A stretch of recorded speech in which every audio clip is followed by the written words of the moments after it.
आज काय प्लॅन नव्हता केला. जस्ट सिटी एक्सप्लोअर करण्यासाठी बाहेर निघलो होतो आणि तिथनं एक बोर्ड बघितला की हा रस्ता तुंगभद्रा डॅमकडे जातोय. मग एका ॲटोवाल्याला विचारलं तुंगभद्रा डॅम किती किती दूर आहे इथून. तर ॲटोवाला म्हटलं एक 6 ते 6.5 किलोमीटर आहे. मग मी पण डायरेक्ट त्याला म्हटलं तुमचा ॲटो जातोय का, तर तो बस म्हटला. इवन प्लॅन न करता पण एवढं लांब म्हणजे माइंड ब्लोईंग यार. आणि इथलं तुम्ही बघू शकता.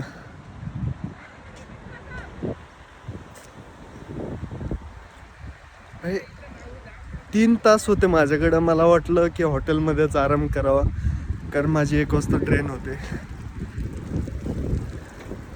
बट कधी कधी प्लॅन न करता पण गोष्टी आई. इवन ही ट्रिपच अशी झाली की पूर्ण काहीच गोष्टी प्लॅन नव्हत्या केल्या. मी कोल्हापूरला गेलो आणि तिथनं ठरलं की हम्पीला जाऊन येऊयात. ना कोणत्या सिटीचं नाव माहीत होतं, ना कोणत्या प्लेसेसचं माहीत होतं, ना कधी कोणता प्लॅन होता किंवा कोणती बुकिंग पण नव्हती. पण माझ्या रात्री 1 वाजता लक्षात आले, 1 वाजता तिकीट बुक केले आणि दुसऱ्या दिवशीच्या ट्रेनने इकडे निघलो.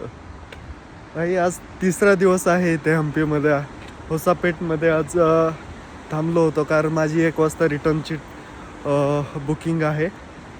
म्हटलं सकाळपासून बाहेर न जाता कुठेतरी हॉटेलमध्येच आराम करावा एक वाजेपर्यंत. बट जस्ट मी बाहेर नाश्ता करण्यासाठी निघलो आणि आई